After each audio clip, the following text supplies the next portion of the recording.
Hello everyone, my name is Clayton Davis. I'm the Senior Awards Editor at Variety. How did you enjoy Killers of the Flower Moon?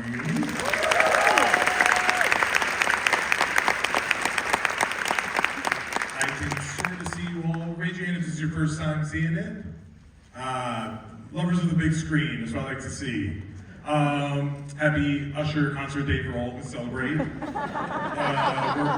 Something else is happening, I think, today, but that's the main thing. Listen, I've loved Martin Scorsese pretty much my whole life, like most cinephiles, and I really believe this is one of his best. So I thought I would bring out some of this wonderful cast so we can have a chat. Sound good? All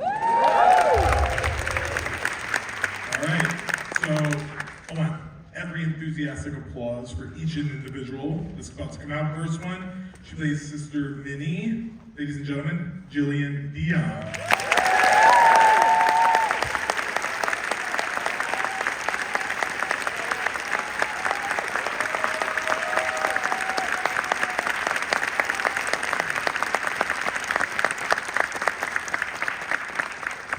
Came out with a fly bag and everything. Look at that.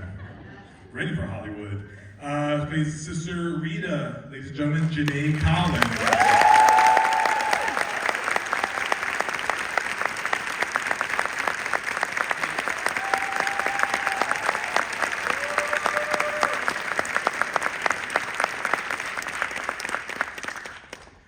You might have heard about this next up-and-comer. He was in movies like Terms of Endearment. He was Trinity in a season of Dexter, and I'm still mad at him for that. But we love him so. He plays the lead prosecutor, Peter. Ladies and gentlemen, the legend, Academy Award nominee, John Lithgow.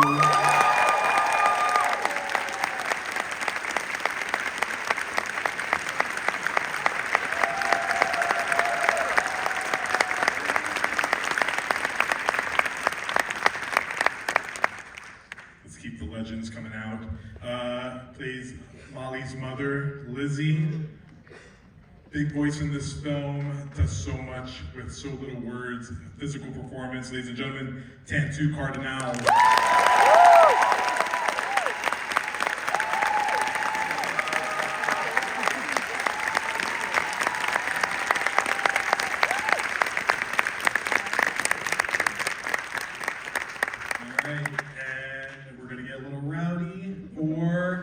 The next person, Mollie Burkhart.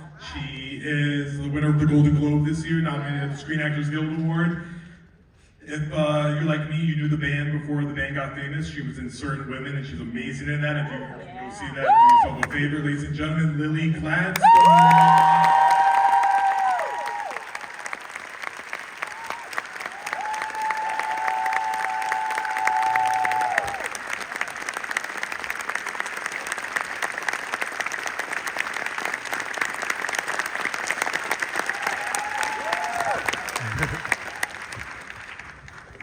All right, that's it. All right, thanks, guys.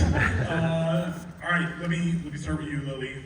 You had the daunting task of starring in a Martin Scorsese movie with Leonardo DiCaprio.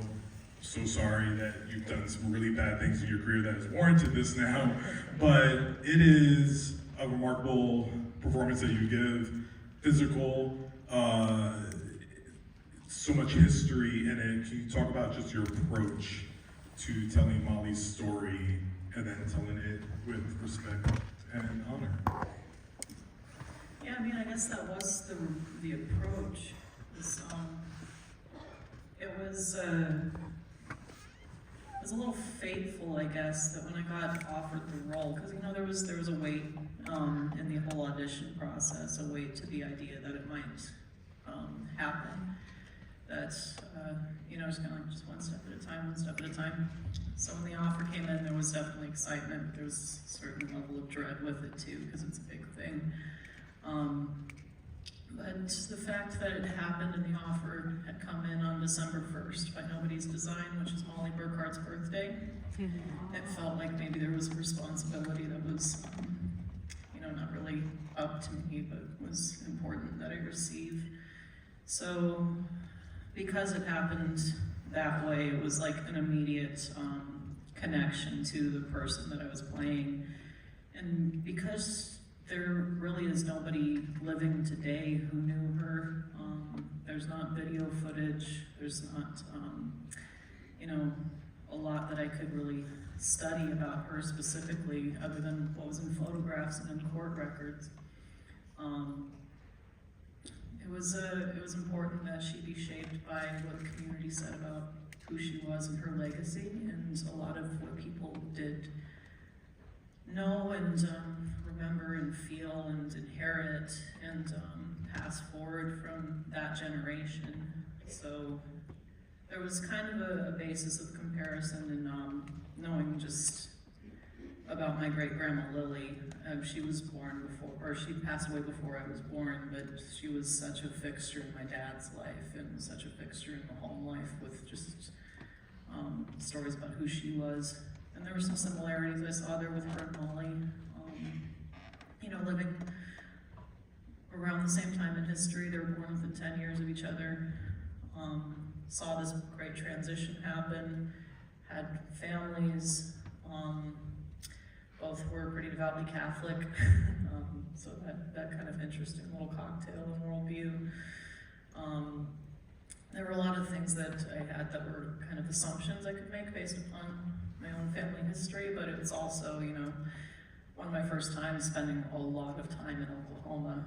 It's a very different history for natives there. Osage at that point in history had not that long ago been, you know, relocated, had gone through that unimaginable collective leaving of home, having to leave your ancestral lands and go to this new place. And so that was still very much in the collective conscious, you know. That was just a generation removed from Mollie and her sisters. They were all the first generation that were born in this new place. So there was a lot of, there was an awareness that what I could apply would just be more how I would apply being with community. And I just knew that I needed to treat and approach Mollie the way that I would hope another actress would approach a biopic that would feature my grandma Lily. Because there's a real legacy there, and you know, a lot of it came from meeting with her family and direct descendants. And then, yeah, there was also this element of shaping a presence for her on screen that harkened to a lot of the references Marty wanted to make of films that, you know, where this film would kind of fit, saddled in, you know, films of the 40s, 50s, Montgomery Clift, and most specifically the Olivia de Havilland Montgomery Clift film, The Heiress. So it was kind of reconstructing this leading lady from that period of time in cinema, but from a more indigenous perspective. Because Olivia de Havilland in that film, you know, she's raised in a patriarchal, like oppressive household. Her father tells her from the get-go that she's going to be hard to marry off because she's so plain. She has a very diminished sense of self. So it's like, that doesn't apply to Mollie. Mollie's an Osage woman. Osage women own everything. They're the ones who have the last say over what happens with all capital in the house, all material. Really, indigenous women, period, across the board, were like backbones of our families, of our societies, of our communities. So it was kind of a reimagining of, okay, what would that golden age leading lady look like? And I'm so grateful that we had so many characters to kind of flush out this entire family and show a lot of different aspects of how women were embracing these changes during the time. So yeah, it was kind of a balancing of a number of different inspirations. Tantoo, Miss Cardinal, goddess, I don't know how we refer to you these days. While I love your performance so much, what I think we get from it, because your character sets up what I call one of the startling moments of the movie is when Mollie sees an owl, and it's because of what you deliver in those early scenes. Can you talk about your approach to telling the story about wants the best for her family and daughters. Are you talking to me? Yes. What are you saying? Sorry. Yes, sir. Can you talk about the approach of your approach to telling the story of your character Lizzie, and in particular when it comes to the story of the owl that Mollie sees at one point in the movie? It's what you deliver that gets us invested in really feeling like Mollie's in danger. You may be able to understand us well out there, but it's very hard for us to I can't understand. understand what you're telling me. We're having the same problem. We don't have any monitor. Oh, sorry. Can you just talk about the approach to your character, telling your character's story? The approach to my character story Yes. is kind of my history. I come from that world where people have been seriously ripped off. I come from that world where women's lives are in danger. I come from the world of genocide, colonialism, femicide. It's in my blood. It's in my bones. It's in my world. So that was my preparation.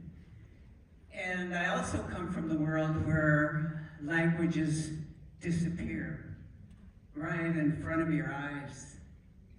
But I had the great good fortune of being raised by my grandmother.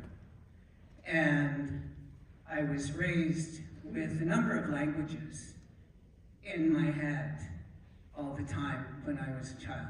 I also came from an isolated community.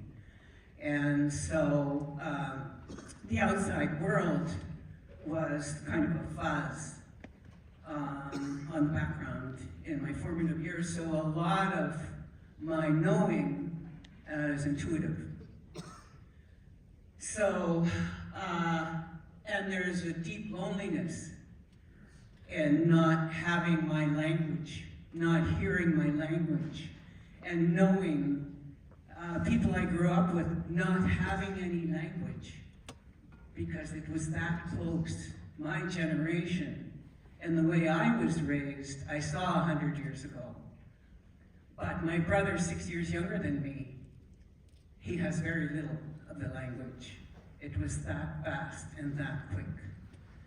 So the preparation then for me was to translate all of that force into that Osage place, which was not difficult because I have great compassion and heart for our history and who we are and what we have gone through, what we have survived. So I have the good fortune of spending my time with the keepers of the language, the resuscitators of the language. And I also came through a time where the laws to protect our relationship with creative force, our relationship with God, our practices in church. I come in my time is when I was a child, I could only go in the dark with my grandmother when she wanted to go and see some healers. And I had to swear to secrecy and silence. And then in my adult years, I witnessed those laws being changed by people in our community, by our warriors in our community that have gotten their education. They got the language of the government and the laws, and they traversed that territory. So now it's okay to carry a pipe. Now it's okay to have those articles of communication. But it was against the law. That's what it meant that those pipes were buried at the beginning of this. That meant now the government and business and church are the boss. That's what that meant. Thank you.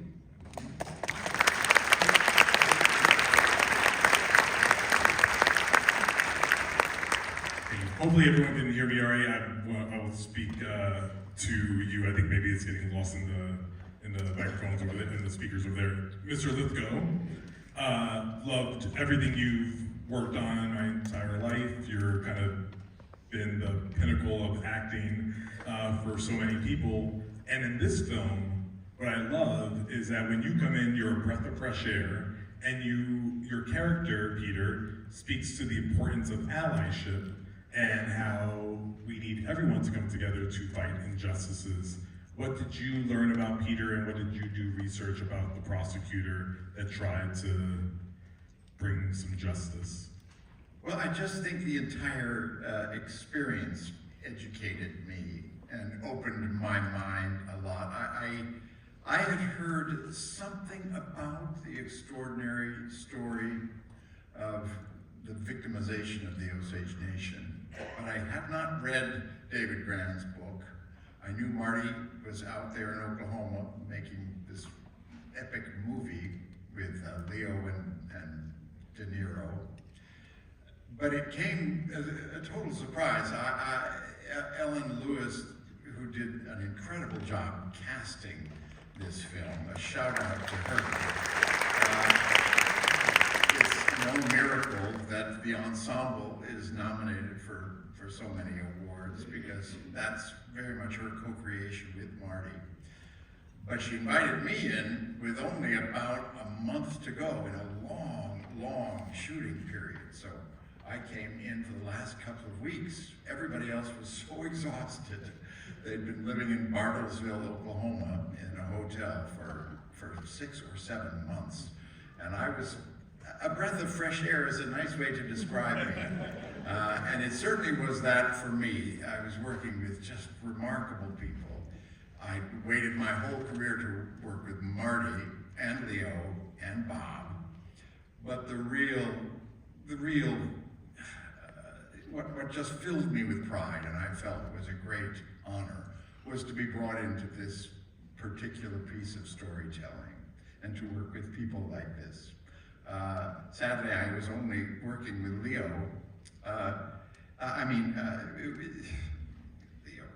With Lily, because she was in the audience for the courtroom. Everybody else had passed away by then. And even Lily, I barely got to know her because I was up there with Leo and Louis Kenselmi and Brendan and Jesse, all the white guys, basically.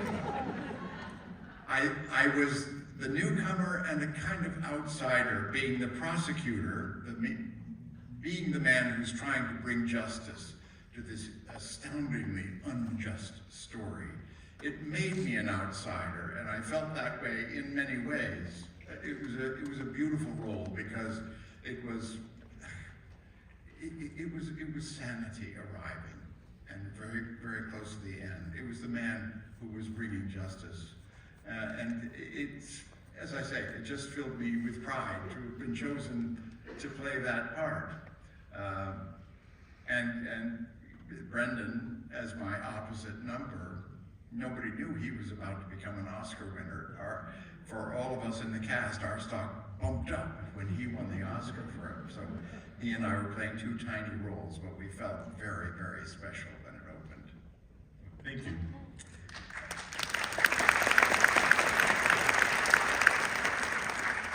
JaNae and Jillian, one of my favorite parts of the film, in a film that's about tragedy and about injustice, one of my favorite scenes is the sisters just being sisters and sitting and looking at people interact. And as I grew up with 4 older sisters, so that scene spoke a lot to me because I watched them all make fun of other people as we sat there.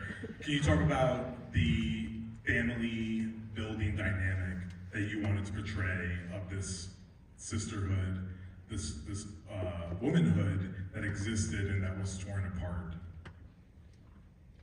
Well, it's an interesting story with that because all 4 of us grew up as only children for the most part.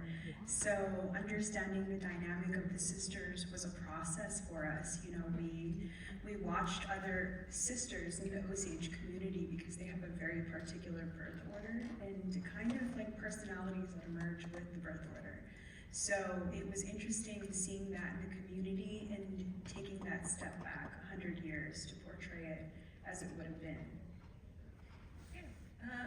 Pretty much, yeah, we all hung out and got to know each other.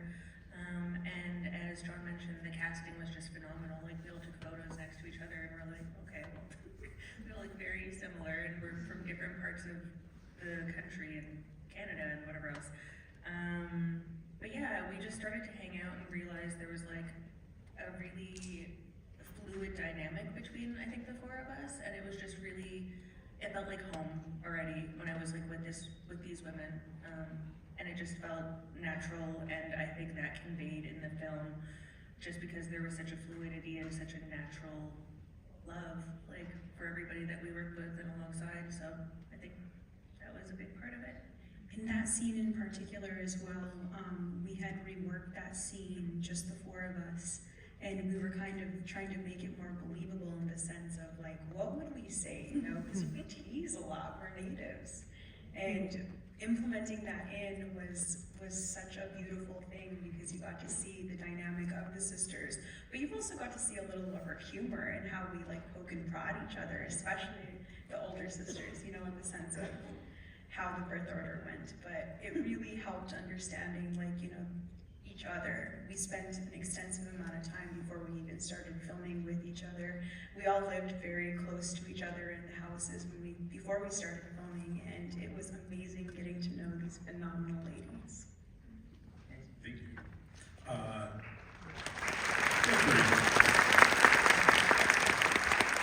This is a question to anyone that wants to take it.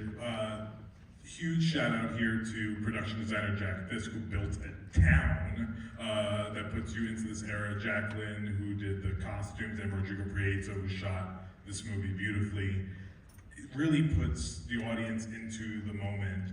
How did you feel seeing this era brought to life there in front of you? Did that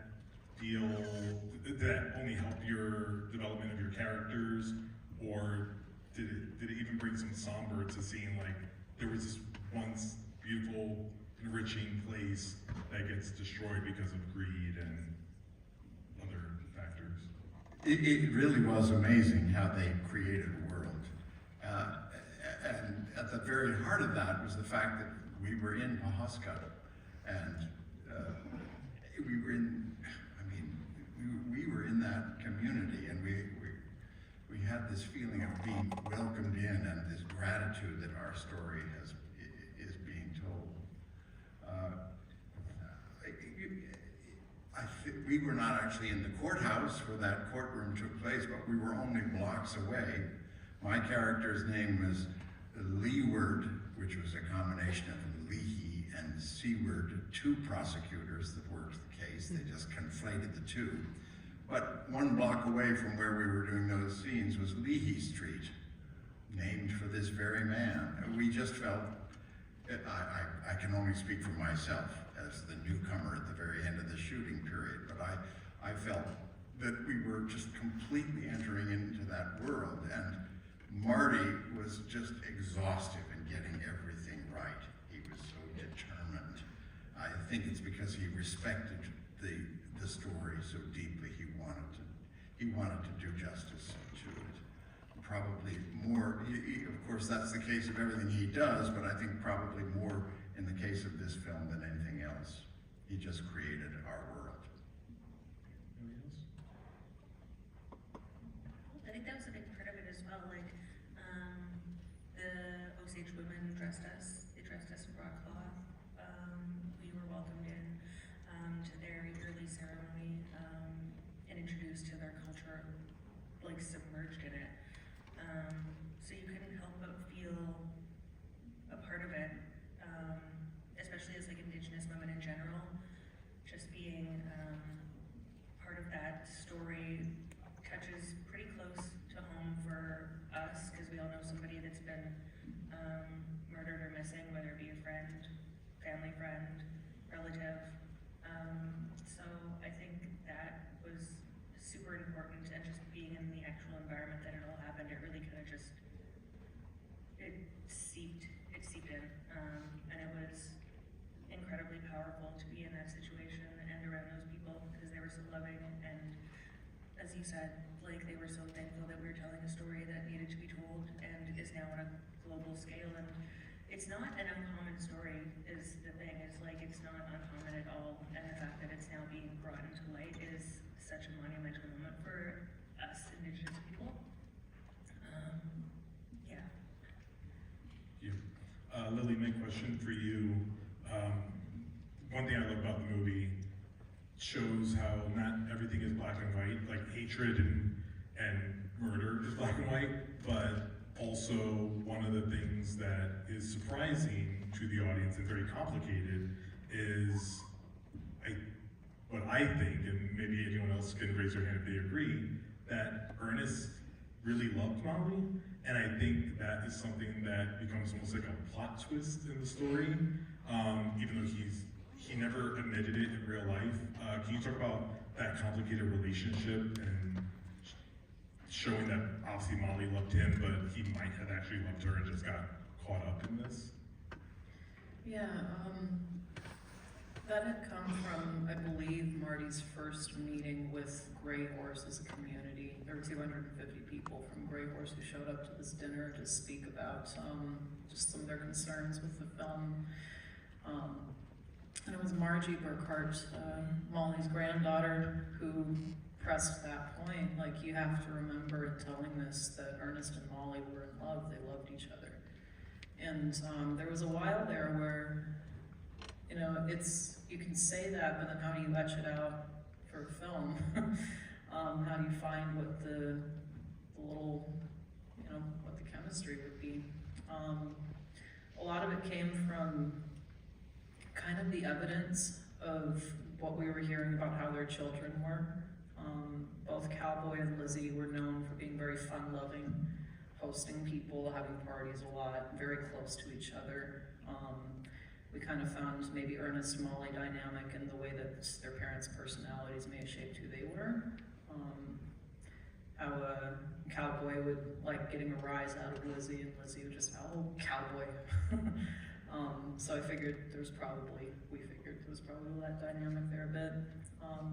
And early on, we had shot it a number of ways because we weren't really sure how we were going to solve what was actually happening behind closed doors.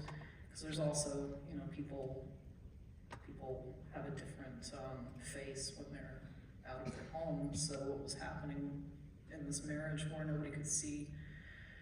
But some of the scenes we were improvising 5 or 6 different ways, or not improvising, just altering what was on the page with different levels of like suspicion on Mollie's part, of complicity on Ernest's part, of love on both parts. Because there was a mutual benefit, and a lot of people don't pick it up maybe on the first watch if you're unfamiliar with the history, but the whole idea that Osage, and this was policy in the US for Native people across the board, were incompetent, or were wards, or just incapable of handling their own finances, and would have to have somebody appointed to do so, or have to like go report to somebody to get access to any money that they would have. And with Osage, that system was called guardianship program specifically. First time we see Mollie, she's asking for money from her guardian for you know, a feed. It's like, yeah, my mother did need that much meat. It's like, I don't need to justify that. But, you know, still having to maintain composure and be nice, because then you get your money. It was it was a benefit for Osage women and Osage people to be married to their guardian, because then you don't have to go and ask somebody else for permission. You just kind of tell, you know, and Ernest was malleable enough in her eyes, like, if he just wants money, he's gonna have fun, he's not gonna question how I wanna spend mine. So there was a mutual benefit there too. It wasn't just falling in love, it was enjoying each other, but seeing that, like, okay, we have something to gain from each other.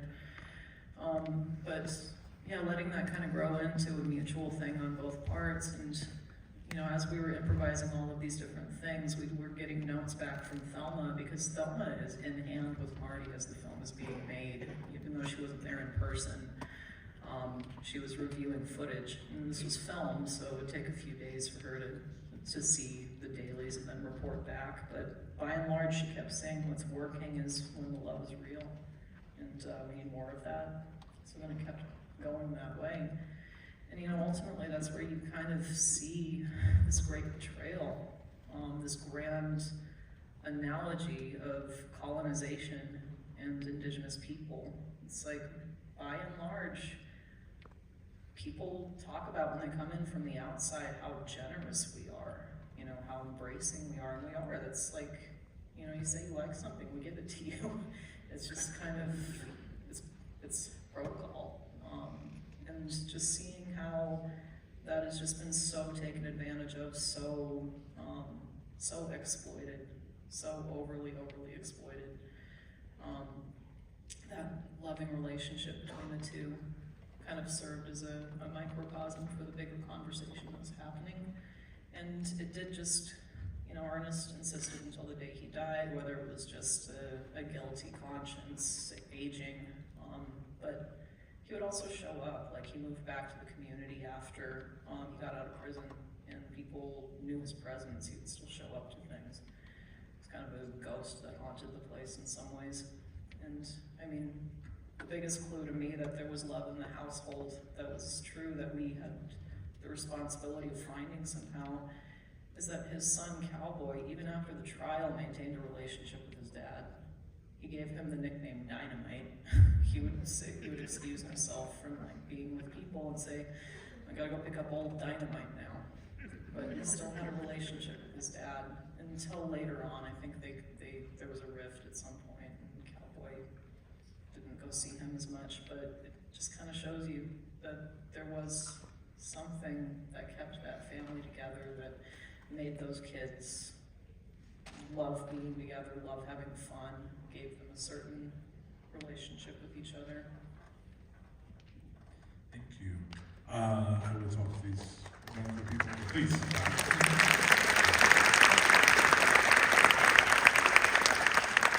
I'd sit and hang out with you guys all day, but we ran out of time. Under your chairs is Robert De Niro goggles that you can bring home with you. Not mine, I'm sorry. I want those really bad, and they won't give them to me.